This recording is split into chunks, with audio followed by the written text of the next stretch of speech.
how to fix OME unlocking on Samsung Galaxy S26 Ultra. So let's start the video. First of all, go to app library. Now here, so click on this settings app. Now in setting, scroll down and click on security and privacy. So you will see security and privacy is here. So click on security and privacy. Now here, so click on scroll down and you will see auto block is here. So if you want to fix OME unlocking readout, so turn off this button. So after turn off this button, you will see your problem is solved.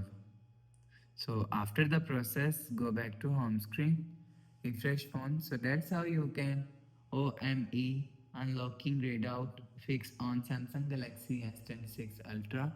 So if you like the video, please subscribe. Thanks for watching.